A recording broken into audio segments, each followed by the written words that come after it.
À mon 65e anniversaire, mon fils a dit « Je ne viendrai pas, maman, tu n'es plus importante ». J'ai passé la journée seule à la pleurer. Le lundi, je suis allée voir l'avocat. J'ai modifié mon testament de 4 millions d'euros. J'ai tout légué à une œuvre caritative.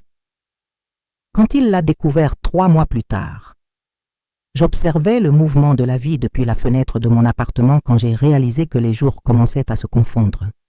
Nalina Aurélien a 65 ans, j'avais construit une vie que beaucoup considéreraient enviable.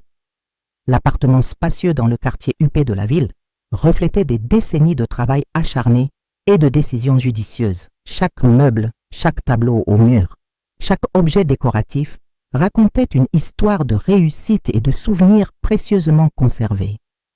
Ma carrière d'architecte m'avait apporté reconnaissance et stabilité financière. Pendant 40 ans, j'ai conçu des maisons, des immeubles commerciaux et des espaces publics qui sont devenus des repères dans le paysage urbain. Le cabinet que j'ai dirigé pendant si longtemps est devenu une référence sur le marché et même à la retraite, je recevais encore des invitations pour des consultations et des conférences. Le patrimoine accumulé au fil de ces décennies représentait non seulement une sécurité financière, mais le fruit d'un dévouement inlassable au travail. Lucien Aurélien, mon fils unique, a toujours occupé une place spéciale dans mes pensées et mes préoccupations. À 38 ans, il a suivi une voie professionnelle différente de la mienne, optant pour le monde des grandes entreprises. Diplômé en gestion, Lucien a construit une carrière solide dans une multinationale, où il occupait un poste de direction qui lui assurait une vie confortable. Marié depuis 10 ans à une femme charmante, il vivait dans une maison spacieuse en banlieue, maintenant une routine que je respectais, même si parfois je regrettais le manque de proximité. La relation entre nous a toujours été cordiale, mais je percevais une certaine distance émotionnelle qui s'était installée au fil des ans. Lucien était un homme occupé, engagé dans ses responsabilités professionnelles et familiales, et je comprenais que les obligations de la vie adulte créaient naturellement cette dynamique. Nos rencontres se limitaient à des déjeuners sporadiques, des appels téléphoniques rapides et les traditionnelles réunions familiales lors des fêtes. Mon cercle social s'était considérablement modifié ces dernières années. Beaucoup d'amis de l'époque universitaire et des premières années de carrière ne faisaient plus partie de mon quotidien, certaines ayant déménagé, d'autres s'étant éloignées naturellement au fil des circonstances de la vie. Les collègues de travail, qui pendant des décennies avaient partagé avec moi les défis et les victoires professionnelles, s'étaient également dispersés après ma retraite. Dr Gérard Silva, mon médecin depuis plus de 15 ans, est devenu l'une des personnes en qui j'ai le plus confiance. À 62 ans, il maintient une posture professionnelle exemplaire, combinée à une sensibilité humaine qui m'a toujours rassurée. Pendant nos consultations régulières, Gérard montre un intérêt sincère non seulement pour ma santé physique, mais aussi pour mon bien-être émotionnel. Nos conversations dépassent souvent le cadre médical, abordant des questions de vie, des réflexions sur le vieillissement et les changements que cette phase de la vie apporte naturellement. Séverine Santos, ma femme de ménage et compagne de nombreux matins, représente une présence constante et réconfortante dans ma routine. À 45 ans, elle travaille chez moi depuis presque une décennie et notre relation a évolué bien au-delà d'une simple prestation de service. Séverine connaît chaque recoin de l'appartement, chacune de mes habitudes et possède une intuition admirable pour percevoir quand j'ai besoin de compagnie ou quand je préfère le silence. Les matinées à la maison suivent un rituel qui m'apporte une certaine stabilité émotionnelle. Je me lève tôt, je prépare un café fort et m'installe dans le fauteuil du salon, d'où je peux observer le mouvement de la rue. Le journal quotidien fait encore partie de cette routine matinale, bien que je me surprenne souvent à relire les mêmes nouvelles sans vraiment en absorber le contenu. L'esprit vagabonde fréquemment vers des souvenirs du passé, des réflexions sur les choix faits et les chemins non empruntés. L'appartement, qui pendant des années représentait un refuge parfait, a commencé à me paraître trop grand pour une personne seule. Les chambres vides font écho à des pas solitaires et le silence qui m'apportait autrefois la paix devient parfois oppressant. La décoration soigneusement planifiée, les meubles choisis avec amour, les objets d'art collectionnés au fil des voyages et des réussites professionnelles, tout cela conserve sa beauté, mais semble attendre une vie plus intense pour vraiment prendre sens. Ma situation financière me permet une vie tranquille et confortable. Le patrimoine accumulé, résultat d'années de travail dévoué et d'investissement prudent, garantit non seulement ma sécurité présente, mais représente aussi un héritage que j'ai toujours imaginé laisser à Lucien. Les 4 millions de dollars en investissement, propriété et épargne, ont été constitués en pensant non seulement à mon indépendance, mais aussi à l'avenir de la famille. Les réflexions sur l'héritage et le legs sont devenues plus fréquentes à l'approche de mon 65e anniversaire. Cette date ne représentait pas seulement une année de plus, mais aussi un tournant symbolique, une transition vers une nouvelle phase de l'existence. Je prévoyais une célébration simple, intime, réunissant les personnes les plus importantes de ma vie pour partager ce moment spécial. L'attente de l'anniversaire apportait un mélange de sentiments. D'un côté, la gratitude d'être arrivé jusque-là en bonne santé et avec stabilité. De l'autre, une mélancolie subtile liée au passage du temps et aux transformations inévitables qui accompagnent le vieillissement. Je souhaitais que cette date soit une opportunité de reconnexion avec mes proches, particulièrement avec Lucien, avec qui je ressentais le besoin de renforcer les liens familiaux. Les préparatifs de la fête ont occupé mes pensées pendant des semaines. J'ai décidé d'organiser un dîner chez moi, une ambiance chaleureuse où nous pourrions converser tranquillement. Le menu a été planifié avec soin, incluant des plats que je savais appréciés par les invités. Séverine m'a aidé avec les préparatifs, faisant preuve d'un enthousiasme contagieux qui m'a davantage motivé. La liste des invités a été élaborée méticuleusement. Outre Lucien et son épouse, j'ai inclus quelques amis proches, Dr Gérard et certaines personnes spéciales qui ont fait partie de mon parcours. Le nombre réduit d'invités ne reflétait pas un manque de relations, mais plutôt le choix d'une célébration plus intime et significative. Le matin de mon 65e anniversaire, je me suis réveillée avec un sentiment particulier d'attente. Le soleil filtrait à travers les rideaux de lin de la chambre, créant un motif délicat d'ombre et de lumière sur le parquet. Je me suis levée lentement, sentant dans mes articulations le poids des années, mais le cœur réchauffé par la perspective de célébrer cette date importante aux côtés des personnes que j'aimais le plus. Séverine est arrivée plus tôt ce jour-là, apportant un bouquet de fleurs des champs qu'elle avait cueillies dans le jardin de sa maison. Elle a souri en me remettant les fleurs, ses yeux brillants d'une joie sincère qui m'a profondément touchée. « Madame Nalina, joyeux anniversaire.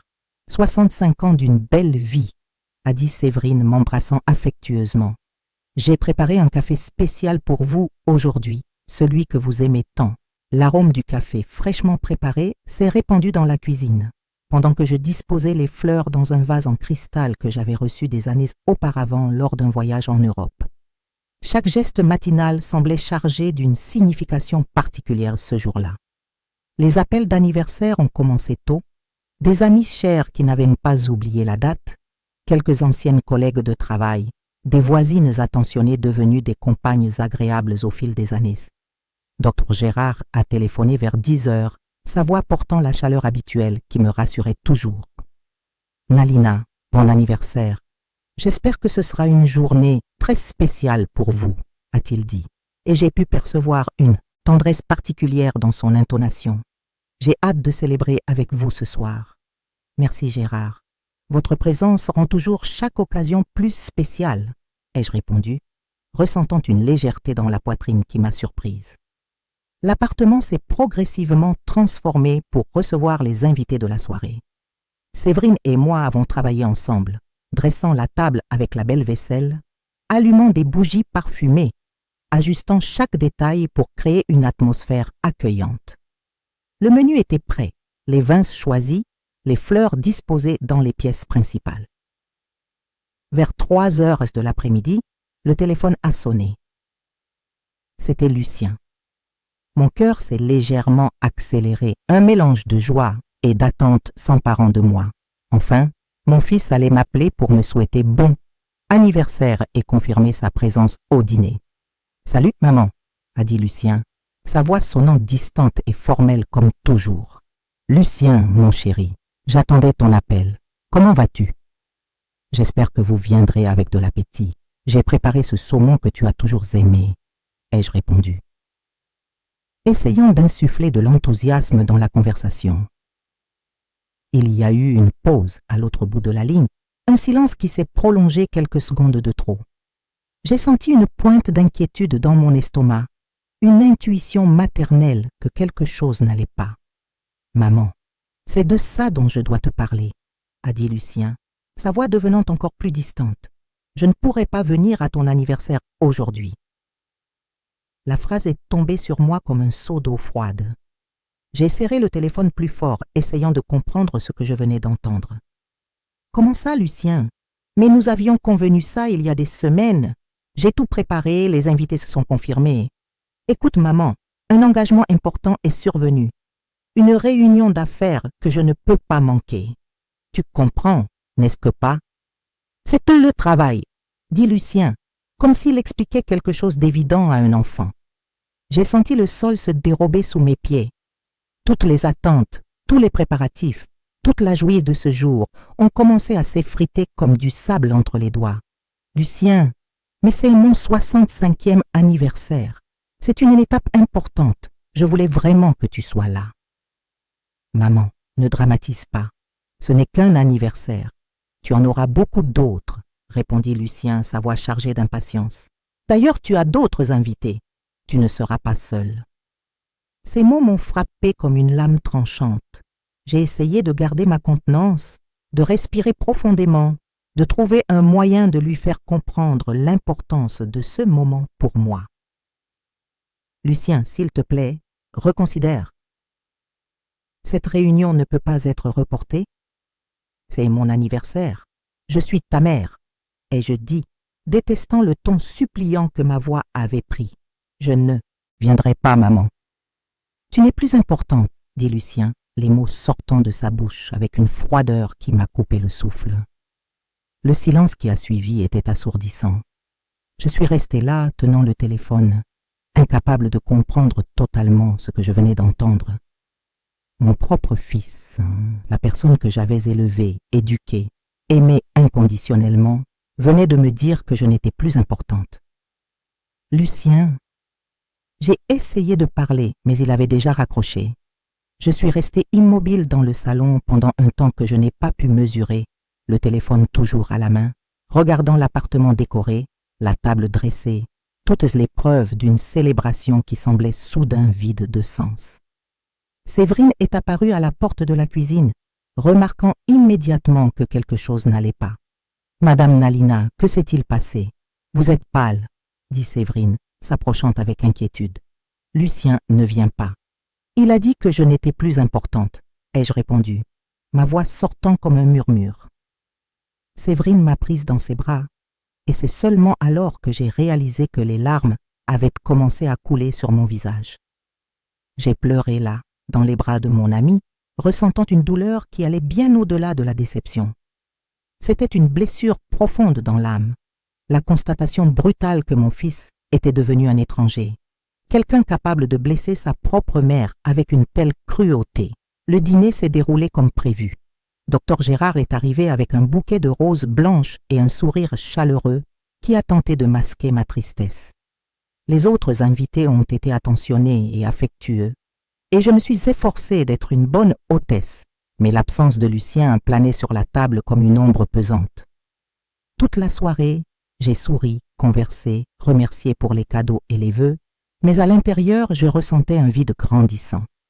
Les mots de Lucien résonnaient sans cesse dans mon esprit. « Tu n'es plus importante. » Comment d'une mère peut-elle se remettre d'entendre cela de son propre fils? Après le départ des invités, je me suis assise seule dans le salon, portant encore la robe bleu marine que j'avais spécialement choisie pour l'occasion. Les bougies brûlaient encore, les restes de la célébration éparpillés sur la table, mais je me sentais complètement vide. J'ai pleuré jusqu'à ne plus avoir de larmes. J'ai pleuré pour l'ingratitude de Lucien, pour la froideur avec laquelle il m'avait traité, pour la douloureuse réalisation que j'avais échoué en tant que mère d'une certaine façon. J'ai pleuré pour l'amour non rendu, pour le dévouement non reconnu, pour les années de sacrifice qui semblaient ne rien signifier pour lui.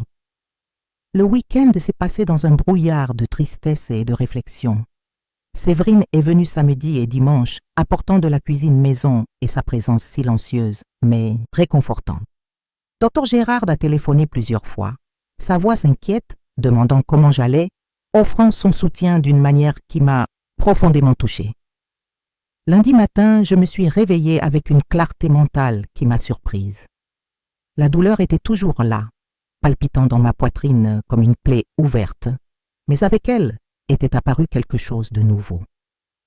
Une détermination de faire, une décision qui s'était cristallisée pendant les heures solitaires du week-end. J'ai appelé le bureau de maître Quentin Ribeiro, mon avocat depuis plus de 20 ans, un homme compétent et discret qui m'avait aidé dans toutes les questions juridiques importantes de ma vie. Maître Quentin, j'ai besoin de prendre un rendez-vous urgent. C'est au sujet de mon testament, ai-je dit, ma voix ferme et décidée. Bien sûr, Madame Nalina, je peux vous recevoir cet après-midi, si cela vous convient, a répondu l'avocat. À 15 heures, j'étais assise dans l'élégant bureau de maître Quentin, un environnement que je connaissais bien, décoré de meubles en acajou et d'étagères remplies de codes juridiques. L'avocat, un homme aux cheveux gris et aux lunettes dorées, m'a reçu avec sa cordialité professionnelle habituelle. « Madame Nalina, en quoi puis-je vous aider aujourd'hui ?» demanda maître Quentin, ajustant ses lunettes et prenant un stylo. « Je veux modifier complètement mon testament, ai-je dit, sans hésitation. Je veux retirer Lucien comme bénéficiaire de tous mes biens. » L'avocat haussa les sourcils, surpris par ma déclaration. « Madame Nalina, c'est une décision très importante. Êtes-vous sûre que c'est ce que vous souhaitez faire ?»« Absolument certaine. Mon patrimoine, les 4 millions de dollars en investissement, propriétés et épargne, je veux qu'ils soient intégralement destinés à des œuvres caritatives, répondis-je, ressentant une étrange sensation de soulagement en prononçant ces mots. Pendant les 2 heures suivantes, nous avons travaillé sur les détails juridiques du changement. J'ai choisi 3 associations caritatives que j'ai toujours admirées. Un foyer pour personnes âgées démunies, une fondation qui offre une éducation gratuite aux enfants défavorisés et une organisation qui s'occupe des animaux abandonnés. Chacune recevrait un tiers de mon patrimoine. En quittant le cabinet avec le Nouveau Testament signé et enregistré, j'ai senti comme si un poids énorme avait été retiré de mes épaules. Lucien avait choisi de me dire que je n'étais plus importante. Maintenant, il découvrirait les conséquences de ce choix. Les jours suivants se sont écoulés dans une étrange tranquillité, comme si une tempête s'était enfin apaisée après longtemps. Je me sentais différente, plus légère d'une certaine façon, malgré la douleur encore présente dans ma poitrine. La décision de modifier le testament m'avait donné une sensation inattendue de contrôle sur ma propre vie, quelque chose que je n'avais pas expérimenté depuis longtemps. Séverine a remarqué le changement en moi quand elle est venue mercredi matin.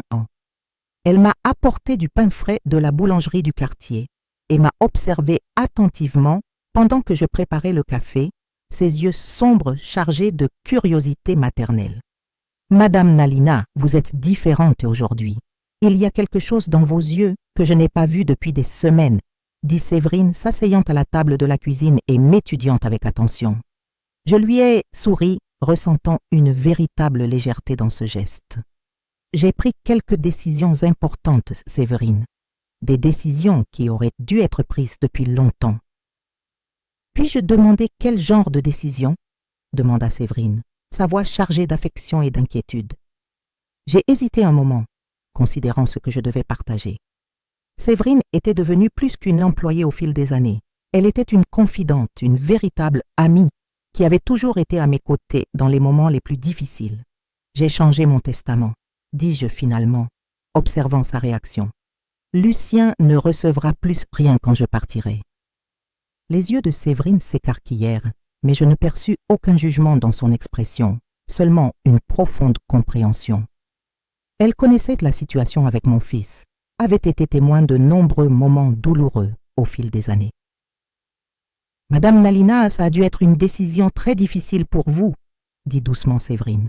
Mais après ce qu'il a dit à votre anniversaire. Ce n'était pas difficile, Séverine. C'était libérateur, répondis-je, surprise par la fermeté de ma propre voix. Pour la première fois depuis des années, je sens que je prends une décision basée sur ce qui est juste, pas sur ce qu'on attend de moi en tant que mère. Nous avons passé la matinée à parler d'autres sujets, mais j'ai remarqué que Séverine m'observait avec une attention particulière, comme si elle voyait une version de moi qu'elle ne connaissait pas. Il y avait quelque chose de revigorant dans cette sensation d'avoir pris une action décisive, d'avoir pris le contrôle de ma propre histoire. Dr Gérard a appelé jeudi après-midi, sa voix portant l'inquiétude habituelle qu'il manifestait toujours pour moi depuis mon anniversaire. « Nalina, comment vous sentez-vous ? J'ai beaucoup pensé à vous cette semaine, » dit Gérard, et je pouvais percevoir la sincérité dans ses paroles. « Je vais bien, Gérard. En fait, je vais mieux que je ne l'ai été depuis longtemps, » répondis-je, m'appuyant sur le rebord de la fenêtre du salon pendant que je parlais. « Je suis heureux de l'entendre. »« Vous sembliez si abattu à votre anniversaire, j'étais inquiet, » dit Gérard. « J'aimerais vous inviter à dîner samedi si vous êtes d'accord. Il y a un nouveau restaurant qui a ouvert dans le quartier. On dit que la cuisine est excellente. » J'ai ressenti un élan de joie authentique face à l'invitation. Cela faisait longtemps que je ne m'étais pas permis de simplement profiter de la compagnie de quelqu'un sans porter le poids des attentes familiales ou des déceptions récentes. « J'adorerais, Gérard. Ce sera un plaisir, » répondis-je, et je réalisais que j'étais vraiment impatiente à cette perspective. Le samedi est arrivé avec un ciel clair et une douce brise qui entrait par les fenêtres ouvertes de l'appartement. J'ai choisi une robe vert foncé qui me donnait toujours confiance, un collier de perles que j'avais reçu comme cadeau de mariage des décennies plus tôt, et des chaussures confortables mais élégantes. Séverine était venue plus tôt pour m'aider à me préparer, et ses yeux brillèrent quand elle me vit prête. « Vous êtes magnifique, Madame Nalina. Dr Gérard est un homme chanceux, » dit Séverine avec un sourire chaleureux. J'ai senti mon visage se réchauffer légèrement à ce commentaire. Cela faisait longtemps que je ne m'étais pas vue sous un angle romantique, mais l'attention de Gérard avait réveillé quelque chose que je croyais endormi à jamais. Gérard est arrivé ponctuellement à 7 heures, apportant un petit bouquet de fleurs sauvages qui m'a touché par la simplicité et la délicatesse du choix. Il était élégant dans son costume bleu marine, ses cheveux gris soigneusement coiffés, et ses yeux bruns brillaient d'une joie sincère en me voyant. « Nalina, vous êtes radieuse, » dit Gérard, m'offrant son bras, avec un geste chevaleresque qui me fit sourire. Le restaurant se trouvait à quelques pâtés de maison de mon appartement, un endroit intime avec un éclairage tamisé et une décoration chaleureuse. Gérard avait réservé une table près de la fenêtre d'où nous pouvions observer l'animation de la rue tout en conversant. Pendant le dîner, notre conversation a coulé avec un naturel qui m'a surprise. Gérard m'a parlé de ses années de pratique médicale, des patients qui ont marqué sa carrière, de ses voyages à travers le pays quand il était jeune. J'ai partagé les souvenirs de mon époque de travail, des défis d'élever seul un enfant, des petites joies que j'ai découvertes au fil des ans. « Nalina, puis-je vous poser une question personnelle ?» dit Gérard alors que nous terminions le dessert. « Bien sûr, Gérard. »« Je vous en prie, » répondis-je, curieuse de savoir ce qu'il voulait demander. « Comment avez-vous réussi à garder cette force, cette dignité, après tout ce que vous avez traversé ? » « J'admire beaucoup votre capacité à aller de l'avant, » dit Gérard, ses yeux m'étudiant avec un respect attentif. La question m'a prise au dépourvu et j'ai mis quelques instants à formuler une réponse appropriée. Je crois que j'ai appris que la vie continue, indépendamment des déceptions que nous rencontrons. Et j'ai récemment découvert que j'ai plus de contrôle sur mon propre destin que je ne le pensais. Gérard acquiesça, comme s'il comprenait parfaitement ce que je voulais dire. Parfois, nous devons traverser des moments difficiles pour découvrir notre véritable force. Quand nous sommes revenus à mon appartement, Gérard m'a raccompagné jusqu'à la porte avec sa courtoisie habituelle. Il y eut un moment d'hésitation, une douce tension dans l'air que nous semblions tous deux ressentir. « Merci pour cette merveilleuse soirée, Gérard. Cela faisait longtemps que je ne m'étais pas sentie si vivante, dis-je, cherchant les mots justes. Tout le plaisir était pour moi, Nalina. J'espère que nous pourrons bientôt recommencer, dit Gérard, et pendant un instant je pensais qu'il allait se pencher pour m'embrasser, mais il se contenta de tenir doucement ma main avant de prendre congé. Je suis entrée dans l'appartement avec une étrange sensation de renouveau. Il y avait quelque chose de différent dans l'air, une possibilité que je n'osais pas nommer complètement, mais qui réchauffait mon cœur d'une façon que je n'avais pas expérimentée depuis des années. Les semaines suivantes se sont écoulées dans une routine plus légère et agréable. Gérard et moi avons commencé à nous voir régulièrement, tantôt pour dîner, tantôt pour des promenades au parc, tantôt simplement pour discuter dans l'appartement pendant que Séverine nous préparait un café spécial. Lucien n'a pas pris contact une seule fois depuis l'appel de mon anniversaire. Une partie de moi espérait qu'il appellerait pour s'excuser, pour essayer de réparer les dégâts causés par ses paroles cruelles, mais les jours passaient dans un silence absolu de sa part. Curieusement, cette absence ne me causait plus la douleur lancinante que j'anticipais. La décision de modifier le testament avait créé une sorte de bouclier émotionnel, une protection contre les attentes non satisfaites qui me tourmentaient depuis si longtemps. Un jeudi après-midi, alors que j'organisais quelques documents sur le bureau du salon, j'ai trouvé une vieille photo de Lucien enfant. Il devait avoir 8 ans, il souriait à l'appareil photo avec ses dents de devant manquantes, les cheveux ébouriffés par le vent, les yeux brillants de l'innocence typique de l'enfance. Pendant un moment, j'ai ressenti une pointe de nostalgie et de tristesse. Où avais-je échoué? À quel moment cet enfant aimant s'était-il transformé en l'homme froid et calculateur qui m'avait dit que je n'étais plus importante? Séverine est entrée dans la pièce à ce moment-là, apportant une tasse de thé que j'avais demandée et a remarqué la photographie dans mes mains. « C'est le petit Lucien ?» demanda Séverine, s'approchant pour voir l'image. « Oui, parfois je me demande si j'ai échoué avec lui d'une certaine façon, » dis-je regardant toujours la photographie. Séverine s'est assise à côté de moi sur le canapé, sa présence réconfortante comme toujours. « Madame Nalina, vous avez fait de votre mieux à l'époque. Certaines personnes choisissent simplement un chemin différent, indépendamment de l'amour qu'elles ont reçu. » J'ai rangé la photographie dans le tiroir, sentant que le moment était venu d'accepter complètement la réalité de la situation avec mon fils. J'avais fait mon choix en modifiant le testament, et il avait fait le sien en me traitant avec tant de froideur. 3 mois s'étaient écoulés depuis mon anniversaire lorsque le téléphone sonna un mardi matin. C'était Dr Quentin, mon avocat, et sa voix était légèrement tendue. « Madame Nalina, je dois vous informer de quelque chose d'important. Lucien est venu au bureau hier après-midi, posant des questions sur votre testament, » dit Quentin. Je sentis mon cœur s'accélérer légèrement. Quel genre de questions? Il voulait savoir s'il y avait eu des modifications récentes dans les documents, si vous aviez fait des changements dans la distribution des biens. Naturellement, je n'ai fourni aucune information spécifique, mais je crois qu'il soupçonne quelque chose, expliqua Quentin. Je comprends. Et que lui avez-vous dit? Demandai-je, gardant une voix calme malgré la tension croissante. Simplement que les questions relatives à votre testament sont confidentielles et qu'il devrait vous parler directement s'il avait des questions, répondit Quentin. Mais j'ai pensé qu'il était important de vous prévenir. Je raccrochai le téléphone avec un mélange d'anxiété et de détermination. Lucien avait découvert, ou du moins soupçonnait, les changements que j'avais faits.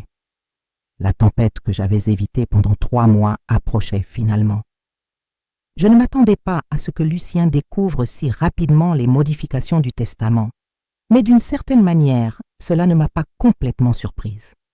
Mon fils a toujours été astucieux en matière de finances, et il avait probablement commencé à avoir des soupçons quand il a remarqué mon silence prolongé après notre dernière rencontre désastreuse. J'ai passé le reste de la matinée à essayer de me concentrer sur des activités routinières, mais mon esprit revenait sans cesse à l'appel du docteur Quentin. Ce n'était qu'une question de temps avant que Lucien n'apparaisse ou n'appelle, exigeant des explications. Une partie de moi était anxieuse face à la confrontation imminente, mais une autre partie ressentait un calme étrange, presque libérateur. Séverine est arrivée vers midi apportant des ingrédients frais pour préparer le déjeuner. Elle a immédiatement remarqué ma tension avec sa perspicacité habituelle. « Madame Nalina, quelque chose s'est passé? Vous semblez préoccupée ?» dit Séverine, posant les sacs sur le comptoir de la cuisine et m'observant attentivement. « Lucien est allé au bureau du docteur Quentin hier, posant des questions sur mon testament, » répondis-je, m'asseyant à table pendant qu'elle commençait à organiser les ingrédients. Les épaules de Séverine se raidirent légèrement et elle s'arrêta pour me regarder directement. Il a découvert les changements? Pas encore complètement, mais il soupçonne quelque chose. L'avocat n'a pas donné d'informations spécifiques, mais Lucien n'est pas idiot. Il sait que quelque chose a changé, expliquai-je, ressentant un mélange d'appréhension et de détermination. Séverine hocha gravement la tête, reprenant la préparation du déjeuner avec des gestes plus délibérés. « Et comment vous sentez-vous à ce sujet ?» La question me fit réfléchir un moment. Comment me sentais-je vraiment? Il y avait de la peur, certainement, mais aussi une étrange sensation de soulagement. Le secret que je portais depuis 3 mois allait enfin être révélé. Nerveuse, mais aussi soulagée d'une certaine façon. Je n'aime pas les secrets, Séverine. Je ne les ai jamais aimés. C'est peut-être mieux qu'ils découvrent bientôt, répondis-je, surprise par ma propre honnêteté. Le téléphone sonna exactement à 2 heures de l'après-midi, comme si Lucien avait calculé le moment parfait pour me trouver à la maison. J'ai reconnu son numéro sur l'identification de l'appelant et j'ai respiré profondément avant de répondre. « Maman, je dois te parler. »« Je monte », dit Lucien sans aucune salutation préliminaire, sa voix chargée d'une tension que j'avais rarement entendue. « Lucien, commençai-je, mais il avait déjà raccroché.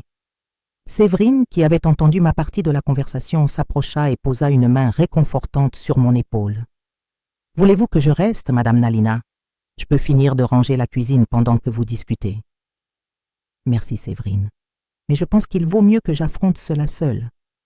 C'est une conversation qui aurait dû avoir lieu il y a longtemps, dis-je, essayant de paraître plus courageuse que je ne l'étais réellement. Elle hocha la tête avec compréhension, prit son sac et se dirigea vers la porte. « Je serai joignable sur mon portable si vous avez besoin de quoi que ce soit. Et rappelez-vous, Madame Nalina, vous avez pris la bonne décision. » 5 minutes plus tard, j'entendis des coups impatients à la porte.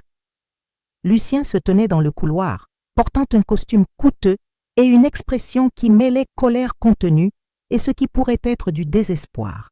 Ses yeux, si semblables aux miens, brillaient d'une intensité qui me fit instinctivement reculer. « Maman, qu'as-tu fait ?» demanda Lucien dès qu'il entra dans l'appartement, sans attendre d'invitation ni montrer la moindre courtoisie élémentaire. « Bonjour à toi aussi, Lucien. S'il te plaît, assieds-toi, dis-je, essayant de garder mon sang-froid malgré mon cœur qui battait la chamade. « Je ne veux pas m'asseoir. Je veux savoir pourquoi tu es allé au bureau du docteur Quentin il y a 3 mois et pourquoi il a refusé de me donner des informations sur ton testament, » dit Lucien, debout au milieu du salon, les poings serrés le long du corps. J'ai regardé mon fils, cet homme de 38 ans qui fut un jour mon bébé, mon petit garçon affectueux, et j'ai ressenti un mélange complexe de tristesse et de détermination. Le moment de vérité était arrivé et je ne reculerai pas. J'ai fait quelques modifications à mon testament, Lucien. Des modifications que j'ai jugées nécessaires après notre dernière conversation. Ai-je répondu calmement, gardant mes yeux fixés sur les siens. « Quel genre de modification ?» demanda Lucien, sa voix baissant d'un ton dangereusement maîtrisé. J'ai respiré profondément, cherchant la force de prononcer les mots qui changeraient tout entre nous pour toujours. Je t'ai retiré comme bénéficiaire principal. En fait, je t'ai retiré complètement. Le silence qui suivit fut assourdissant. Lucien resta immobile pendant plusieurs secondes, assimilant ce que je venais de dire. Quand il réagit enfin, ce fut comme si tous les masques de civilité étaient tombés d'un coup. « Tu as fait quoi ?» cria Lucien faisant un pas vers moi. « Tu ne peux pas me faire ça, je suis ton unique fils. »« Si je peux, et je l'ai fait, » ai-je répondu, gardant la voix ferme malgré le tremblement que je ressentais intérieurement. « C'est mon argent, ma vie, ma décision. » Lucien commença à faire les 100 pas dans la pièce, passant ses mains dans ses cheveux avec des gestes agités. « C'est de la folie, maman. Tu fais ça parce que je n'ai pas pu venir à ton anniversaire, à cause d'une seule dispute. » Ce n'était pas qu'une seule dispute, Lucien. C'était l'aboutissement d'années de manque de respect, de froideur, de me traiter comme si j'étais juste une obligation gênante dans ta vie, ai-je dit, sentant l'émotion monter dans ma voix malgré mes efforts pour rester maîtresse de moi-même. Je n'ai jamais, commença Lucien, mais je l'ai interrompu. Tu as dit que je n'étais plus importante. Ce sont tes mots exacts. Et tu sais quoi? Tu avais raison. Je ne suis pas importante pour toi, je ne l'ai jamais été. Alors j'ai décidé que tu ne serais pas non plus important pour mon héritage, ai-je dit, me levant du canapé pour me tenir debout face à lui. Lucien arrêta de marcher et me fixa avec une expression que je n'avais jamais vue auparavant. Il y avait du désespoir, mais aussi une colère froide qui m'effraya légèrement. Où est parti l'argent alors? À un nouveau petit ami? À cette femme de ménage que tu traites comme de la famille? Demanda Lucien avec un sarcasme venimeux. À des associations caritatives, tout. Chaque centime des 4 millions que tu espérais tant hériter sera utilisé pour aider des gens qui en ont vraiment besoin, ai-je répondu, ressentant une étrange satisfaction en voyant le choc sur son visage. 4 millions pour la charité? Répéta Lucien, comme s'il ne pouvait pas assimiler l'information. Maman, tu as complètement perdu la raison. Cet argent me revient de droit. De droit, ai-je demandé, sentant enfin la colère monter. Quel droit, Lucien? Le droit de m'ignorer pendant des mois, le droit de me traiter comme un fardeau, le droit de me dire que je ne suis pas importante. Je suis ton fils, cria Lucien, comme si cela expliquait tout.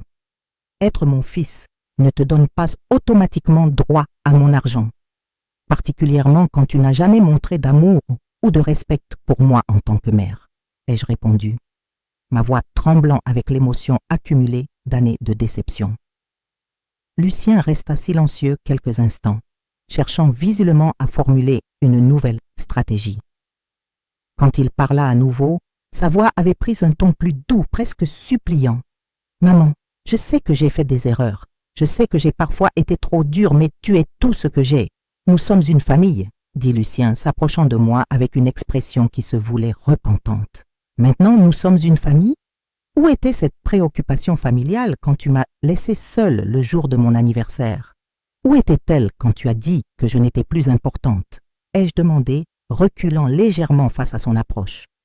J'étais stressée et j'avais des problèmes au travail. Tu sais comme c'est difficile de maintenir notre niveau de vie. J'ai parlé sans réfléchir, dit Lucien, tendant les mains dans un geste qui se voulait conciliant. 38 ans, Lucien. Tu as 38 ans. C'est assez de temps pour apprendre à réfléchir avant de parler, particulièrement avec ta mère, ai-je répondu, croisant les bras sur ma poitrine. Je peux me rattraper, maman. Je peux être meilleure. On peut recommencer à zéro. Dit Lucien. Et pendant un moment, j'ai presque cru qu'il y avait de la sincérité dans ses paroles. Presque. Tu veux recommencer uniquement parce que tu as découvert que tu n'hériterais pas de mon argent. Si je n'avais pas modifié le testament, tu continuerais à me traiter de la même façon, ai-je dit, voyant la vérité se refléter momentanément dans ses yeux avant qu'il ne tente de la nier. Ce n'est pas vrai, maman. Je t'aime, dit Lucien, mais les mots sonnaient creux, mécaniques. Tu aimes mon argent, Lucien. Il y a une différence, ai-je répondu tristement. Le silence s'installa entre nous, chargé de tous les mots non dits au fil des années. J'observais Lucien assimiler l'ampleur de la situation, voyant son expression passer de la colère initiale à quelque chose qui ressemblait davantage à un désespoir calculé. « Maman, soyons rationnels, » dit Lucien, changeant encore une fois d'approche, adoptant cette fois un ton que je reconnaissais de ses négociations professionnelles. 4 millions d'euros, ce n'est pas une petite somme. Crois-tu vraiment que des organisations caritatives utiliseront cet argent mieux que ta propre famille? Oui, je le crois, répondis-je, sans hésiter. Au moins, elles utiliseront l'argent pour aider les personnes dans le besoin, pas pour acheter des voitures de luxe ou des appartements dans les beaux quartiers.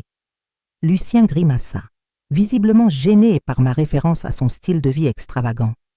Il se dirigea vers la fenêtre du salon, me tournant le dos pendant quelques instants, comme s'il réorganisait ses pensées. « Et si je changeais, maman? Et si je devenais vraiment le fils que tu as toujours voulu que je sois ?» demanda Lucien, se retournant pour me regarder à nouveau. « Envisagerais-tu de revenir sur ta décision ?» La question me prit au dépourvu, non pas parce que je ne m'attendais pas à ce qu'il essaye de négocier, mais parce que pendant un bref instant, j'ai pu entrevoir le petit garçon qu'il était autrefois. Le petit garçon qui courait dans mes bras quand il se blessait, qui me demandait de lui lire des histoires avant de dormir. « Lucien, tu as 38 ans. Si tu n'as pas encore appris à valoriser les gens qui t'aiment, tu ne l'apprendras pas maintenant juste parce qu'il y a de l'argent en jeu, » dis-je, sentant mon cœur se serrer devant la vérité de ces mots. « Mais je peux essayer, maman, je peux vraiment essayer, » insista Lucien s'approchant de moi à nouveau. « Et si on faisait un accord, donne-moi une chance de prouver que j'ai changé, 6 mois, 1 an, le temps que tu voudras. Et après ce temps, si tu considères que j'ai changé, tu refais le testament, complétai-je, voyant exactement où il voulait en venir. « Exactement, » dit Lucien, ses yeux brillants de ce qu'il croyait probablement être de l'espoir, mais que je reconnaissais comme de l'opportunisme. « Non, Lucien, » répondis-je fermement, « je ne vais pas transformer notre relation en une transaction commerciale. Si tu veux te rapprocher de moi, que ce soit par amour sincère, pas par intérêt financier. » Le masque du fils repentant commença à glisser du visage de Lucien, révélant à nouveau la frustration et la colère qu'il essayait de contrôler. « Tu es têtue et irrationnelle, maman. Tu gâches la chance d'avoir une famille unie, » dit Lucien, sa voix montant à nouveau. « Une famille unie basée sur du chantage émotionnel n'est pas une famille, Lucien. C'est un contrat d'affaires, » répondis-je, marchant vers le fauteuil où j'avais l'habitude de m'asseoir pour lire et m'y installant calmement. « Alors c'est ça? Tu vas me rejeter complètement à cause d'une dispute ?» demanda Lucien me suivant des yeux. « Je ne t'ai pas rejeté, Lucien. J'ai simplement supprimé l'incitation financière qui était apparemment la seule raison pour laquelle tu maintenais un quelconque contact avec moi, » expliquai-je, m'installant dans le fauteuil et le regardant directement. Lucien recommença à faire les 100 pas dans la pièce, cette fois avec des pas plus agités. Je pouvais voir qu'il perdait le contrôle de la situation et ne savait pas comment gérer cela. « Et cette domestique, Séverine, elle n'a rien eu non plus ?» demanda soudainement Lucien, s'arrêtant de marcher et me fixant d'un regard accusateur. « Séverine n'est pas ma domestique, Lucien. C'est mon amie. Et non, elle n'est pas dans le testament parce qu'elle n'a pas besoin d'y être.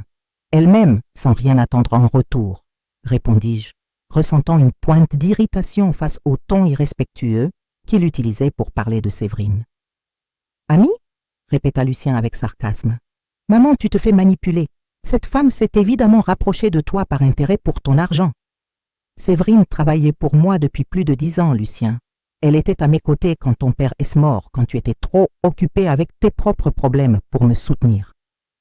Elle me connaît mieux que tu n'as jamais pris la peine de me connaître, dis-je, sentant la colère monter dans ma voix.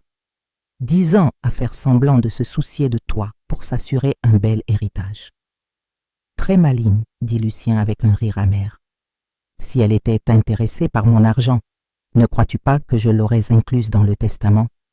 Elle n'y est pas, Lucien, parce que notre amitié n'est pas basée sur l'intérêt matériel, répondis-je, me levant à nouveau du fauteuil, sentant que j'avais besoin de bouger pour dissiper la tension. Lucien resta silencieux pendant quelques instants, apparemment en train de digérer cette information. Quand il parla à nouveau, sa voix avait un ton plus bas, presque menaçant. « Tu sais que je peux contester ce testament, n'est-ce pas? Je peux prétendre que tu n'étais pas dans ton état normal quand tu l'as modifié, » dit Lucien, croisant les bras sur sa poitrine. La menace m'a frappé comme un coup dans l'estomac, non pas parce que je craignais ses chances de réussite, mais parce qu'elle révélait la véritable étendue de la froideur de mon fils. « Tu peux essayer », ai-je dit, gardant une voix calme malgré mon tremblement intérieur. Dr Quentin a pris soin de documenter ma parfaite lucidité mentale tout au long du processus. De plus, je suis certaine qu'un juge sera très intéressé de savoir pourquoi tu considères ta mère mentalement incapable seulement après avoir découvert qu'elle ne t'a pas légué sa fortune. Ne me sous-estime pas, mère. J'ai des ressources et des avocats très compétents, a dit Lucien, faisant un pas vers moi. Et moi, j'ai la vérité de mon côté, Lucien, en plus des témoins qui peuvent attester de la façon dont tu me traitais avant de découvrir le testament, ai-je répondu, reculant légèrement, mais maintenant un regard ferme. Quel témoin? A demandé Lucien, fronçant les sourcils. Dr Gérard était présent à mon anniversaire. Il a vu comment tu m'as traité lors de cet appel téléphonique. Séverine a été témoin de plusieurs de nos conversations au fil des années. D'autres amis peuvent également témoigner de notre relation, ai-je expliqué. Tiquet, voyant la confiance sur son visage légèrement diminuer. Dr Gérard, a répété Lucien, et j'ai pu voir une nouvelle inquiétude apparaître dans ses yeux. Qui est cet homme? Depuis quand y a-t-il un docteur Gérard dans ta vie? C'est un ami, un homme gentil et attentionné qui me traite avec le respect que je mérite, ai-je répondu, sans élaborer davantage sur la relation qui s'épanouissait entre nous. Un petit ami alors, a dit Lucien avec dédain. À 65 ans, ma mère s'est trouvée un petit ami qui est probablement intéressé par son argent. Gérard ne connaît pas ma situation financière, Lucien. Contrairement à toi, il s'intéresse à moi en tant que personne, pas comme un compte en banque ambulant, ai-je dit, sentant ma patience finalement s'épuiser. Tout le monde connaît ton argent, mère. Tu n'es pas exactement discrète avec tes dépenses, a dit Lucien, faisant un geste vers l'appartement bien décoré. Peut-être as-tu raison. Peut-être est-il temps que je sois plus discrète. Peut-être est-il temps de vendre cet appartement et de déménager dans quelque chose de plus simple, ai-je dit, nous surprenant tous les deux avec cette idée. Vendre l'appartement, a répété Lucien visiblement alarmé. Mère, tu ne peux pas être sérieuse. Pourquoi pas? C'est mon appartement, mon argent, ma vie. Si je veux simplifier les choses, c'est mon choix, ai-je répondu, réalisant que l'idée m'attirait vraiment. Mais cet appartement vaut une fortune. Tu ne peux pas simplement.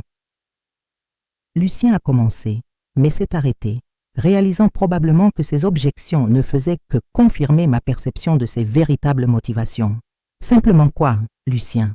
Simplement prendre des décisions sur ma propre vie sans te consulter d'abord, ai-je demandé, croisant les bras. Lucien était resté silencieux, visiblement en lutte avec lui-même. Je pouvais voir le conflit dans son expression, la colère se battant avec le désespoir, l'orgueil blessé, rivalisant avec le besoin de maintenir un espoir de réconciliation financière. « Mère, » a dit Lucien finalement, sa voix prenant un ton plus doux, « je sais que j'ai commis des erreurs, je sais que je t'ai blessé, mais nous sommes une famille, cela doit signifier quelque chose. » Oui, cela signifie quelque chose, Lucien. Cela signifie que je t'aimerai toujours malgré tout. Mais l'amour ne signifie pas accepter le manque de respect et la famille n'est pas synonyme d'obligation financière, ai-je répondu, sentant des larmes se former dans mes yeux pour la première fois durant notre conversation. Alors il n'y a rien que je puisse faire, aucun moyen de réparer cela, a demandé Lucien, et pour un moment sa voix a sonné véritablement vulnérable. Si, ai-je dit, essuyant discrètement une larme qui avait coulé, tu peux apprendre à m'aimer et me respecter sans rien attendre en retour. Tu peux commencer à construire une vraie relation avec moi, basée sur une affection sincère, pas sur des attentes financières. Et si je fais ça, tu considérerais, a commencé Lucien. Si tu fais ça, ai-je interrompu, tu gagneras quelque chose de bien plus précieux que l'argent. Tu gagneras une mère qui t'aime inconditionnellement. Mais si ta seule motivation est l'héritage, alors il n'y a vraiment rien à faire. Lucien m'a fixé en silence pendant plusieurs secondes, et j'ai pu voir qu'il essayait de déterminer s'il y avait un moyen d'obtenir ce qu'il voulait sans avoir à vraiment changer. Finalement, après plusieurs secondes de silence tendu, Lucien a poussé un profond soupir et s'est laissé tomber sur le canapé, passant ses mains sur son visage dans un geste d'épuisement. Je l'observais, essayant de déchiffrer si cette démonstration de vulnérabilité était sincère ou simplement une autre stratégie dans sa tentative de me convaincre. « Mère, je dois te dire quelque chose, » a dit Lucien, sa voix sonnant différemment, plus basse et moins calculée qu'elle ne l'avait été durant toute notre conversation. Quand papa est mort, je ne savais pas comment gérer la douleur. C'était plus facile de me concentrer sur les affaires, le travail, n'importe quoi qui me gardait occupé. Je suis resté debout, l'observant avec prudence, mais quelque chose dans sa posture m'a fait prêter attention à ses paroles d'une manière différente de tout l'après-midi. « Tu as toujours été plus proche de lui que de moi, » continua Lucien, levant les yeux vers moi. « Et quand il est parti, j'ai senti que j'avais perdu non seulement mon père, mais aussi le pont qui me reliait à toi. Lucien, tu n'as jamais essayé de construire ton propre pont avec moi, » ai-je répondu, me déplaçant lentement vers le fauteuil, sans m'asseoir encore. « Tu as toujours attendu que je fasse tous les efforts. »« Je le comprends, maintenant, » admit-il, se frottant les tempes. « Mais à l'époque, j'étais tellement perdu, tellement focalisé sur le fait de prouver que je pouvais faire tourner l'entreprise sans lui que j'ai fini par m'éloigner de tout ce qui me le rappelait, y compris toi. » Je me suis finalement assise dans le fauteuil, mais je suis restée droite, encore méfiante face à ce changement soudain dans son comportement. « Cela ne justifie pas la façon dont tu m'as traité à mon anniversaire, Lucien, ni des années de négligence et d'indifférence, » ai-je dit, gardant ma voix ferme malgré la petite étincelle d'espoir que ces mots avaient allumé dans mon cœur. « Tu as raison. Ça ne justifie rien, » acquiesça Lucien, se penchant en avant et appuyant ses coudes sur ses genoux. « Quand tu as dit que tu n'étais plus importante, j'étais en colère parce que je savais que tu avais raison. J'avais vraiment cessé de te considérer comme importante dans ma vie. » La brutalité de son aveu m'a prise au dépourvu. Pendant toutes ces années, une partie de moi avait toujours espéré qu'il nierait, qu'il dirait qu'il m'aimait mais était simplement trop occupé pour le montrer. Entendre la vérité, aussi douloureuse soit-elle, avait quelque chose de libérateur. « Et maintenant ?» ai-je demandé, me penchant légèrement en avant. « Qu'est-ce qui a changé, la découverte du testament ?» Lucien s'est resté silencieux un long moment, visiblement en lutte avec lui-même. Quand il a repris la parole, sa voix s'était chargée d'une émotion que je n'avais pas entendue depuis des années. Quand j'ai reçu cet appel du docteur Quentin, ma première réaction a vraiment été la colère. La colère parce que j'ai senti que tu me punissais, que tu me faisais chanter, dit-il, regardant ses mains. Mais après, quand la colère est passée, j'ai commencé à réfléchir à comment nous en étions arrivés là. « Et qu'as-tu conclu ?» ai-je demandé, sentant mon cœur s'accélérer légèrement. « Que tu ne me punissais pas. Tu te libérais, » répondit Lucien, levant les yeux pour me regarder à nouveau. « Tu te libérais de l'obligation de maintenir une relation unilatérale avec moi. » Ces mots m'ont profondément touché, car ils exprimaient exactement ce que j'avais ressenti en quittant le bureau du docteur Quentin ce lundi-là. La sensation de libération, d'avoir enfin pris une décision qui me mettait en premier. « Et comment te sens-tu par rapport à ça ?» ai-je demandé, curieuse de savoir si sa compréhension était sincère ou s'il me disait simplement ce qu'il pensait que je voulais entendre. « Honteux », admit Lucien sans hésiter. « Honteux parce que j'ai mis si longtemps à m'en rendre compte. Honteux parce qu'il a fallu que tu retires l'argent de l'équation pour que je voie enfin à quel point notre relation était devenue toxique. Et que comptes-tu faire de cette prise de conscience ?» ai-je demandé, gardant encore une certaine distance émotionnelle, mais sentant que peut-être pour la première fois depuis des années, j'avais une vraie conversation avec mon fils. « Honnêtement, je ne sais pas, » dit Lucien passant ses mains dans ses cheveux. « Je ne sais pas s'il est possible de réparer des années de négligence. Je ne sais pas si tu pourras me pardonner. Je ne sais même pas si je mérite d'être pardonné. » La vulnérabilité dans sa voix était quelque chose que je n'avais pas entendu depuis qu'il était adolescent, quand il venait encore me voir quand il avait des problèmes ou des doutes. Pendant un instant, j'ai pu entrevoir le jeune homme qu'il avait été avant de devenir l'homme froid et calculateur que je connaissais. Le pardon n'est pas quelque chose qui se mérite, Lucien. C'est quelque chose qui se donne, ai-je dit, sentant les larmes se former à nouveau dans mes yeux. La question n'est pas si tu le mérites. La question est si tu veux vraiment une seconde chance, pas pour l'argent, mais pour nous. Je le veux, dit Lucien, et pour la première fois depuis son arrivée, sa voix sonnait complètement sincère. Je veux connaître qui tu es devenu après la mort de papa. Je veux connaître cette femme forte qui a pris une décision si difficile. Je veux vraiment connaître ma mère. Et je veux connaître mon fils, ai-je répondu, laissant une larme couler sur mon visage. Pas l'homme d'affaires qui a réussi, pas l'homme qui se soucie des apparences et du statut. Je veux connaître le Lucien derrière tout ça. Nous sommes restés silencieux pendant quelques minutes, absorbant le poids de la conversation que nous venions d'avoir. C'était comme si nous avions finalement réussi à briser un mur qui avait été construit brique par brique au fil des ans. « Maman, je peux te poser une question ?» dit enfin Lucien, sa voix encore chargée d'émotion. « Bien sûr, » répondis-je, essuyant discrètement mon visage. « Ce docteur Gérard, tu es heureuse avec lui ?» demanda Lucien, et je pouvais sentir que cette fois-ci, il n'y avait ni sarcasme ni jugement dans sa voix, juste une curiosité sincère. « Je commence à redécouvrir ce qu'est le bonheur, » répondis-je honnêtement. « Gérard me traite avec tendresse et respect. Il s'intéresse à ce que je dis, à mes opinions, à mes sentiments. »« J'aurais dû faire ça, dit Lucien, baissant la tête. « J'aurais dû demander comment tu allais, ce que tu ressentais, ce dont tu avais besoin. »« Tu peux encore le faire, » dis-je, sentant une vague d'espoir grandir dans ma poitrine. « Si tu le veux vraiment, tu peux encore le faire. »« Comment ?» demanda Lucien, levant les yeux vers moi avec une expression mêlant espoir et incertitude. « Commence par demander maintenant, » suggérai-je, m'installant plus confortablement dans mon fauteuil. « Demande-moi comment je vais, demande-moi ce dont j'ai besoin, demande-moi mes peurs, mes rêves, mes projets. » Lucien resta silencieux un moment, comme s'il assimilait la simplicité de ma suggestion. Puis, lentement, un petit sourire apparut sur son visage.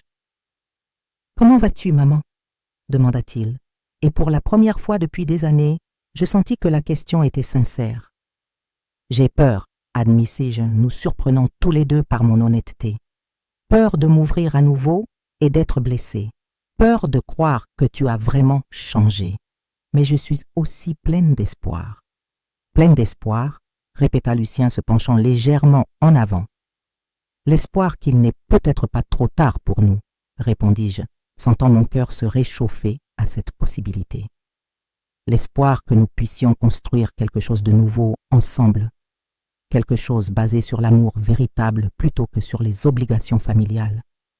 Moi aussi, je suis plein d'espoir, dit Lucien, sa voix chargée d'émotion, et j'ai peur aussi, peur de ne pas réussir à être le fils que tu mérites.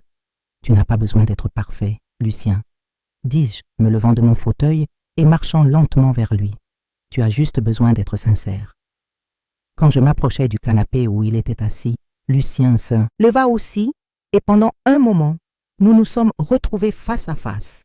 Deux étrangers partageant une histoire et essayant de retrouver le chemin l'un vers l'autre.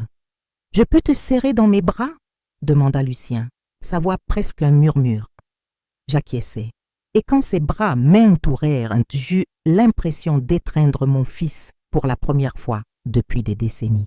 Pas l'homme froid et distant qu'il était devenu, mais le garçon que j'avais élevé et aimé inconditionnellement. « Je t'aime, maman », murmura Lucien à mon oreille, et je pouvais sentir qu'il pleurait. « Je t'aime aussi, mon fils », répondis-je en le serrant plus fort. « Je t'ai toujours aimé. Même quand j'étais blessé, même quand j'étais déçu, je n'ai jamais cessé de t'aimer. » Nous sommes restés enlacés pendant plusieurs minutes, pleurant tous les deux silencieusement, libérant des années de blessures, de ressentiments et d'amour réprimés. C'était comme si nous permettions enfin à toutes les émotions que nous avions gardées de remonter à la surface. Quand nous nous sommes finalement séparés, nous avions tous les deux les yeux rouges, mais quelque chose avait changé dans l'air entre nous. la tension avait disparu, remplacée par une vulnérabilité partagée qui nous rendait plus humains l'un pour l'autre. « Maman, » dit Lucien, essuyant son visage du revers de la main, « je sais que je ne peux pas effacer les années de négligence avec une étreinte et quelques belles paroles. Je sais qu'il faudra du temps pour reconstruire notre confiance. » « Ça prendra du temps, en effet, » acquiesçai-je, retournant dans mon fauteuil, mais cette fois en m'installant de façon plus détendue. Mais le temps est quelque chose que nous avons, si nous sommes prêts à l'investir l'un dans l'autre. « Je suis prêt, » dit Lucien, se rasseyant sur le canapé. Mais cette fois, sa posture était complètement différente. Non plus défensive ou calculatrice, mais ouverte et réceptive. Plus que prêt. « Maman, que puis-je faire pour commencer à réparer tout ça ?» demanda Lucien, sa voix empreinte d'une sincérité que je n'avais pas entendue depuis des décennies. « Comment puis-je prouver que ce changement est réel ?» J'observais mon fils attentivement, cherchant des signes que cette vulnérabilité puisse n'être qu'une autre performance. Mais il y avait quelque chose dans ses yeux, une transparence qui me rappelait le garçon qu'il était, avant de devenir l'homme froid que j'avais connu ces dernières années. « Lucien, tu n'as pas besoin de me prouver quoi que ce soit, » répondis-je, m'installant plus confortablement dans mon fauteuil. « Tu dois te le prouver à toi-même.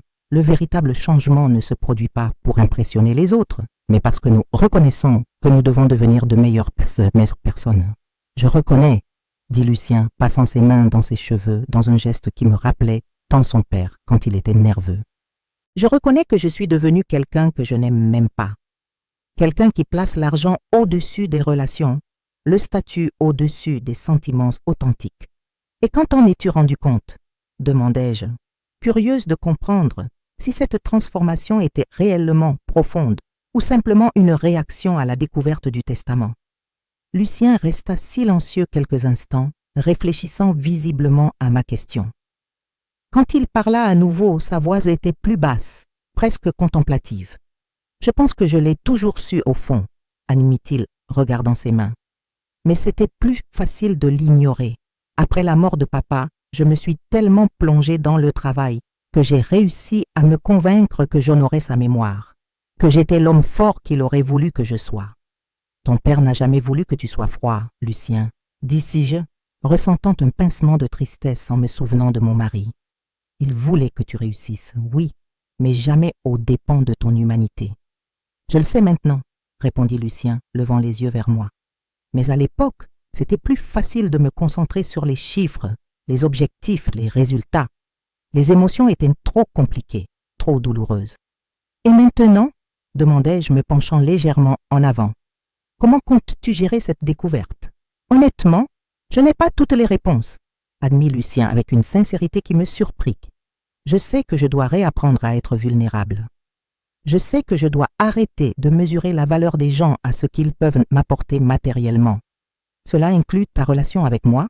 demandai-je, sentant mon cœur s'accélérer légèrement dans l'attente de sa réponse. « Particulièrement ma relation avec toi, » répondit Lucien sans hésiter.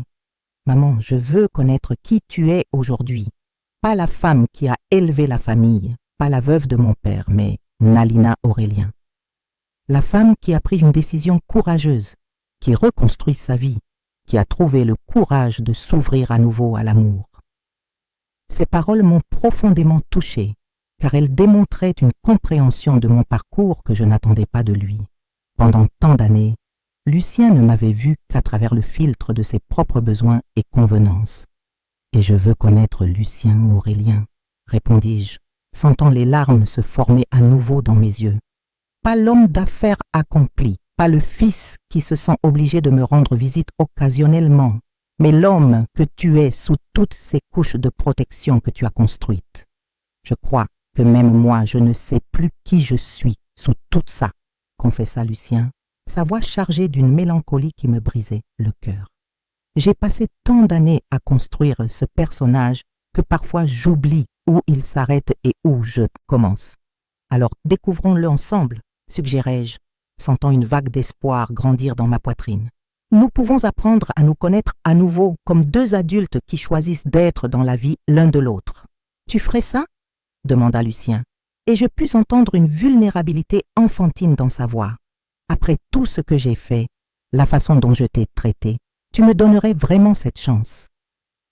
Lucien, tu es mon fils, répondis-je, laissant transparaître toute l'émotion que je ressentais dans ma voix.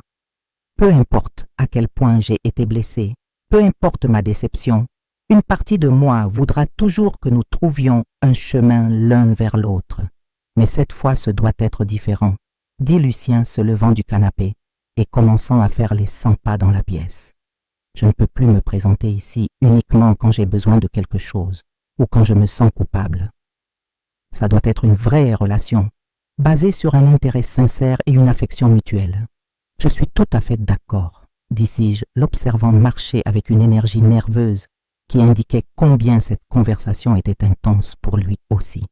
Et cela signifie que tu dois être prêt à me connaître tel que je suis aujourd'hui, pas comme tu te souviens que j'étais. Que veux-tu dire? Demanda Lucien s'arrêtant de marcher pour me regarder. Je veux dire que je suis une femme différente de celle que tu as connue, expliquai-je, m'ajustant dans mon fauteuil. J'ai beaucoup évolué personnellement depuis la mort de ton père. J'ai découvert des choses sur moi-même que je ne savais même pas exister. J'ai des opinions plus affirmées, des limites plus claires, et je n'accepterai plus d'être traité comme une obligation ou un accessoire dans la vie de quelqu'un. Lucien acquiesça lentement, assimilant mes paroles avec un sérieux qui m'impressionna. « Et tu dois savoir que cela inclut ma relation avec Gérard, poursuivis-je, décidant d'être complètement transparente. Il n'est pas juste une compagnie pratique ou une façon de combler le vide. C'est un homme pour lequel je développe de véritables sentiments et qui me traite avec le respect et l'affection que je mérite. »« Je comprends, » dit Lucien se rasseyant sur le canapé. « Et je dois admettre qu'une partie de ma réaction initiale envers lui était de la pure jalousie. Jaloux de voir qu'un étranger pouvait éveiller en vous une joie que je n'avais pas vue depuis des années. Gérard n'est pas un étranger pour moi, ai-je corrigé doucement, et le fait que je sois heureuse avec lui ne diminue pas mon amour pour vous. Cela signifie simplement que j'ai appris à ne pas mettre tout mon bonheur émotionnel entre les mains d'une seule personne. C'est sain, admit Lucien, bien que je puisse percevoir que c'était encore difficile pour lui de l'accepter complètement. Et je dois apprendre à me réjouir de votre bonheur, peu importe qui en est la source.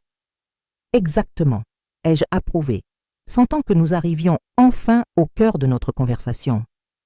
Et vous devez comprendre que si nous décidons de reconstruire notre relation, elle ne peut pas être basée sur la culpabilité, l'obligation ou l'intérêt matériel.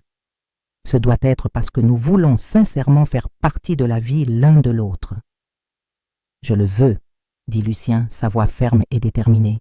« Pas pour le testament, pas par obligation, mais parce que j'ai réalisé que j'ai perdu des années précieuses de la vie d'une femme extraordinaire en étant trop aveugle pour voir ce que j'avais juste devant moi. » Ces paroles m'ont profondément ému, mais une partie prudente de moi avait encore besoin d'être sûre que ce changement était authentique et durable.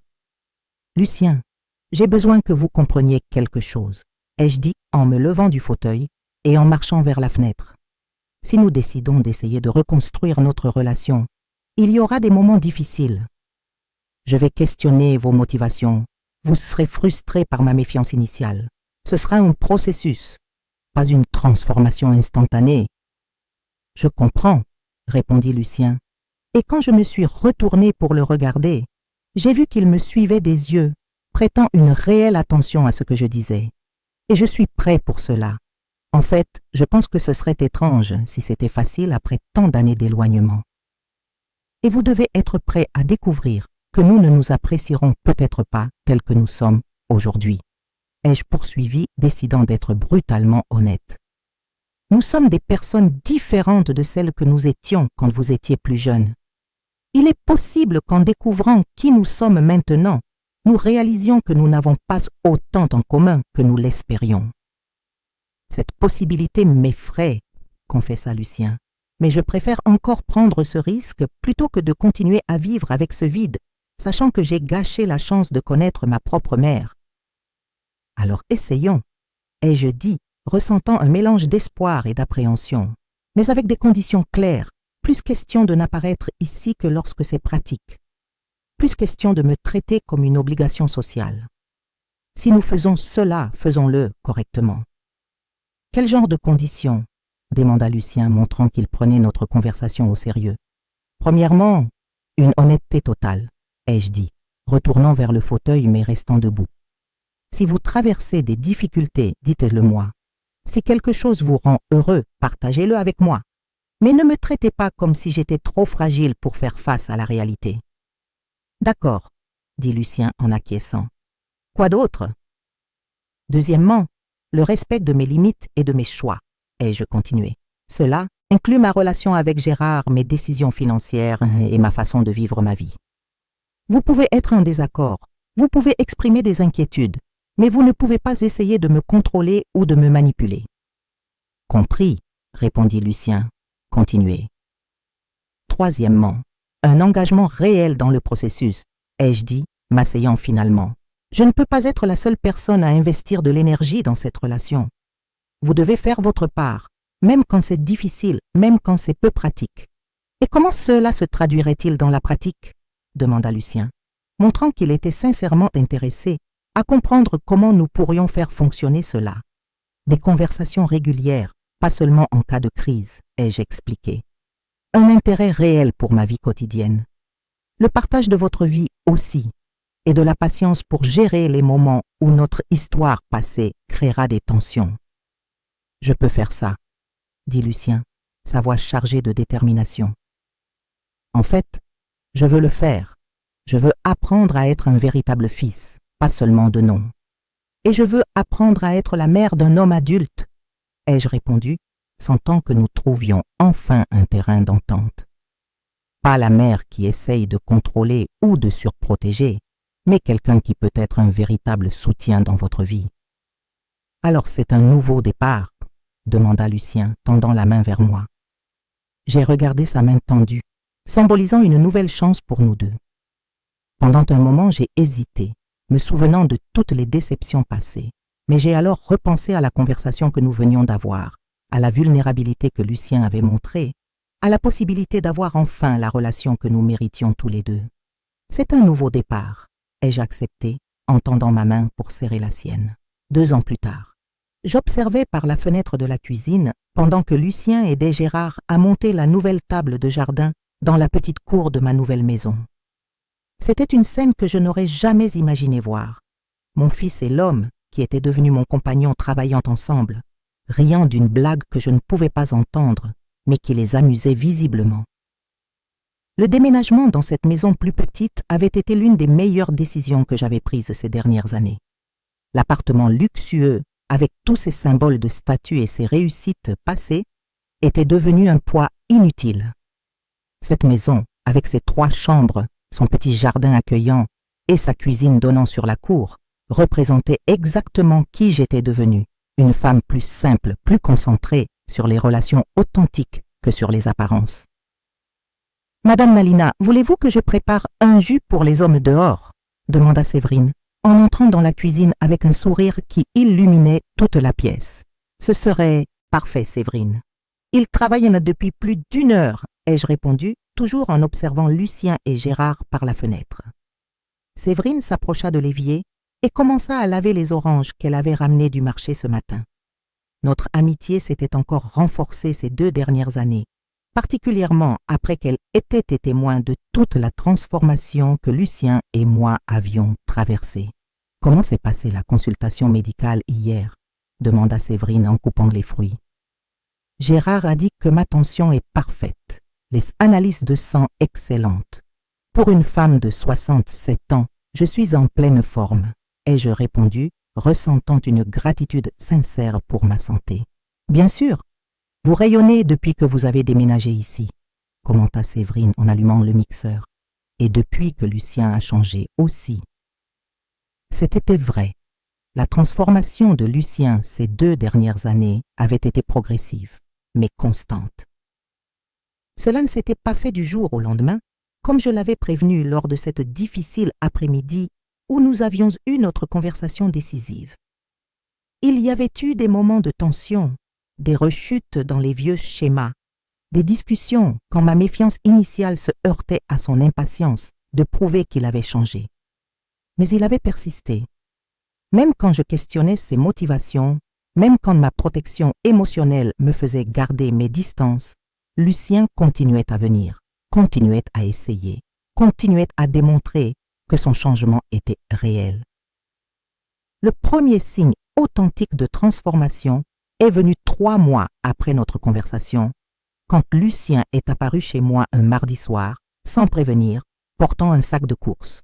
« J'ai pensé à cuisiner pour toi ce soir », avait-il dit, avec une timidité que je n'avais pas vue depuis son adolescence. « Je me suis souvenu que tu aimais toujours les lasagnes que je faisais à la fac.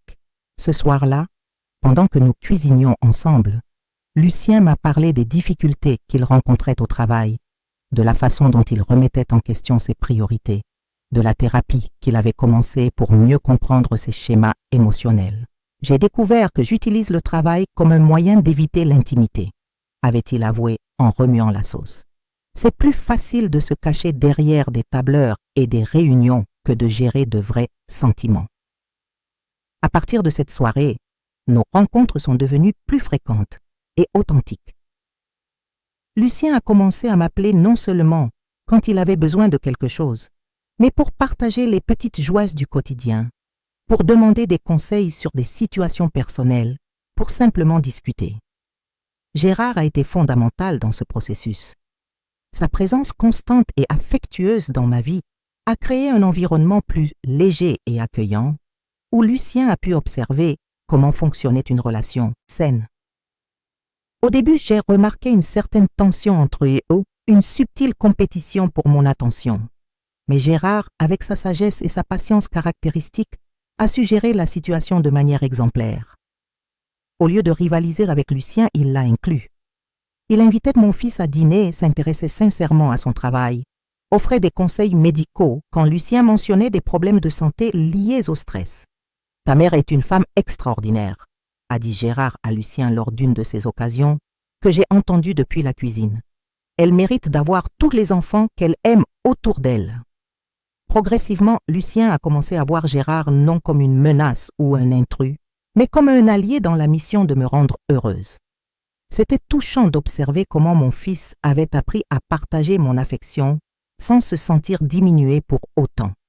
Le moment décisif dans notre réconciliation est survenu il y a 1 an, quand Lucien est apparu chez moi un samedi matin, avec les yeux rouges et une expression dévastée.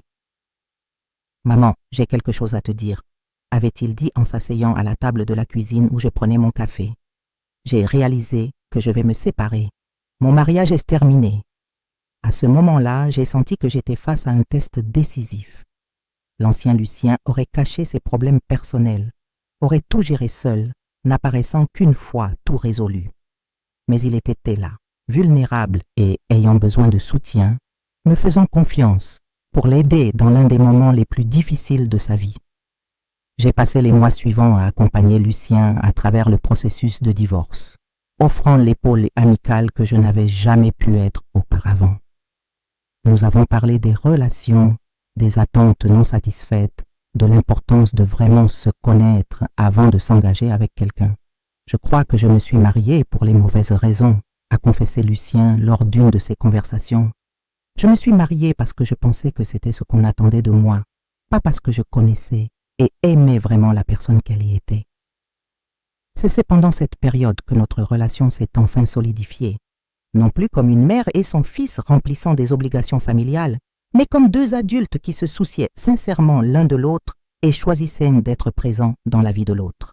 « Voilà », a crié Gérard depuis le jardin, interrompant mes réflexions.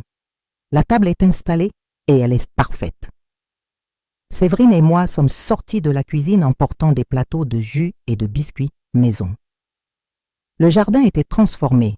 La nouvelle table occupait le centre, entourée des chaises que j'avais choisies la semaine précédente, sous l'ombre du Jabuticabéira, qui était l'une des raisons pour lesquelles j'étais tombée amoureuse de cette maison. « C'est vraiment beau », ai-je approuvé, admirant le travail des 2 hommes. Maintenant, nous pouvons faire nos déjeuners du dimanche ici dehors. En parlant de déjeuner du dimanche, a dit Lucien s'essuyant les mains, avec une serviette que Séverine lui avait tendue, Je peux amener quelqu'un la semaine prochaine. Gérard et moi avons échangé un regard complice. Ces dernières semaines, Lucien avait mentionné plusieurs fois une collègue de travail, toujours avec un sourire discret qu'il ne parvenait pas à cacher complètement. « Est-ce c'est Julie ?» a demandé Gérard avec un sourire malicieux. « La kinésithérapeute qui travaille à la clinique près de ton bureau ?» Lucien a légèrement rougi, confirmant nos soupçons. « Comment savez-vous pour Julie ?»« Mon fils, tu mentionnes son nom au moins 3 fois dans chaque conversation, » ai-je dit en riant de son expression surprise. « Et toujours avec ce sourire niais que tu as maintenant. »« Ce n'est pas un sourire niais, » a protesté Lucien, mais il riait aussi. « C'est un sourire. Plein d'espoir. Plein d'espoir, c'est un joli mot, » a commenté Gérard, s'asseyant sur l'une des nouvelles chaises. « Et elle connaît tes sentiments ?»« Nous apprenons à nous connaître doucement, » a répondu Lucien, nous rejoignant autour de la table. « Nous découvrons l'un l'autre sans précipitation. Je veux faire différemment cette fois. » J'ai senti mon cœur se réchauffer en entendant ces mots. Le Lucien qui était devant moi était un homme transformé, quelqu'un qui avait appris à valoriser les connexions authentiques plutôt que les convenances sociales ou les pressions extérieures. « Bien sûr que tu peux l'amener, » ai-je dit en servant du jus à tout le monde. « Ce sera un plaisir de la connaître. »« Et si elle ne vous aime pas ?» a demandé Lucien avec une inquiétude sincère qui m'a profondément touché. « Alors elle n'est pas la bonne personne pour toi, » a répondu Gérard simplement. « Qui t'aime vraiment voudra connaître et bien s'entendre avec les personnes importantes de ta vie. » Séverine, qui s'était assise naturellement avec nous, quelque chose qui n'arrivait jamais à l'époque de l'appartement luxueux, a acquiescé vigoureusement. « Madame Nalina dit toujours qu'on connaît le caractère des gens par la façon dont ils traitent ceux qui ne peuvent rien leur offrir en retour, » a commenté Séverine. « Si cette Julie est une bonne personne, elle nous aimera pour ce que nous sommes, pas pour ce que nous avons. » Séverine a raison, et j'ai approuvé, observant comment mon fils absorbait cette sagesse simple mais profonde. Et toi, Lucien, tu as appris à valoriser cela aussi. J'ai appris avec vous, a admis Lucien, regardant autour de la table avec une expression de gratitude sincère. J'ai appris que la famille ne concerne pas les obligations ou les héritages. C'est choisir d'être présent dans la vie des uns et des autres. Gérard a pris ma main sur la table, un geste simple mais chargé de sens. En 2 ans de relation, notre connexion s'était approfondie de manière naturelle et respectueuse. Nous n'étions pas pressés de formaliser quoi que ce soit, nous contentons de construire un partenariat basé sur la camaraderie et l'affection sincère. Et en parlant de famille, a dit Gérard, serrant doucement ma main, j'ai une nouvelle à partager avec vous. Nous l'avons tous regardé avec expectative. Gérard faisait rarement des annonces dramatiques, préférant partager les nouvelles de manière plus décontractée. J'ai décidé de prendre ma retraite de la clinique à la fin de l'année, a annoncé Gérard avec un sourire tranquille. Je veux avoir plus de temps pour les choses vraiment importantes de la vie. Gérard, quelle merveilleuse nouvelle, me suis-je exclamé, ressentant une joie sincère pour lui. Tu mérites de profiter de cette nouvelle phase. Et que comptes-tu faire de tout ce temps libre ? Demanda Lucien, manifestant l'intérêt sincère qu'il avait appris à porter aux personnes autour de lui. Eh bien, dit Gérard, me regardant avec une lueur particulière dans les yeux, j'ai pensé voyager un peu, découvrir des endroits que j'ai toujours voulu visiter, et j'espère avoir une compagnie spéciale pour ces aventures. J'ai senti mon cœur s'accélérer légèrement à la suggestion implicite dans ces paroles. Ces derniers mois, Gérard et moi avions discuté de la possibilité de voyager ensemble, d'explorer le monde tant que nous avions encore la santé et l'énergie pour le faire. Quel type d'endroit ? Ai-je demandé, feignant la désinvolture malgré l'émotion grandissante. L'Europe, peut-être. J'ai toujours voulu découvrir les musées de Paris, les plages de Grèce, les montagnes suisses, répondit Gérard, ses yeux ne quittant pas les miens. Et toi, Nalina, y a-t-il des endroits dont tu as toujours rêvé? Beaucoup, ai-je admis, sentant une vague de possibilités s'ouvrir devant moi. J'ai toujours voulu voir le coucher de soleil à Santorin, marcher dans les rues de Rome, visiter les châteaux d'Écosse. Alors c'est décidé, dit Gérard avec un sourire radieux. Nous allons planifier notre premier voyage ensemble.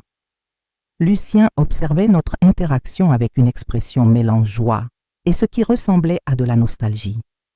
J'ai réalisé qu'il réfléchissait à la transformation de notre famille, à la formation de nouvelles relations sans diminuer l'amour qui existait entre nous.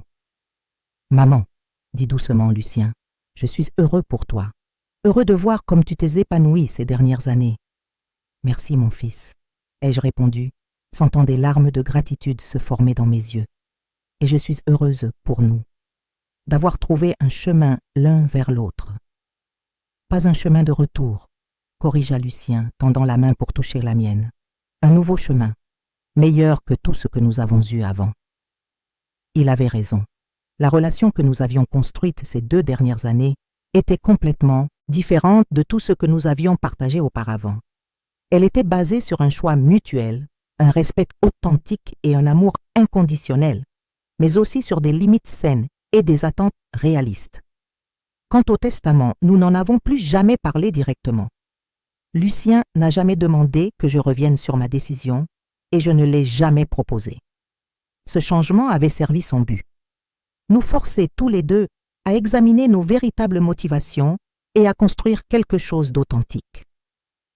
Curieusement, j'ai découvert que la question de l'héritage ne m'importait plus. Mon bonheur ne dépendait plus de laisser un legs matériel à Lucien, mais de savoir que j'avais créé un héritage émotionnel bien plus précieux, un fils qui avait appris à aimer sincèrement et une famille choisie basée sur une affection réelle. Le soleil commençait à se coucher, teintant le jardin de tons dorés qui rendait un tout encore plus accueillant. Séverine se leva pour commencer à ranger, mais je l'arrêtai d'un geste. « Laisse ça pour plus tard, Séverine.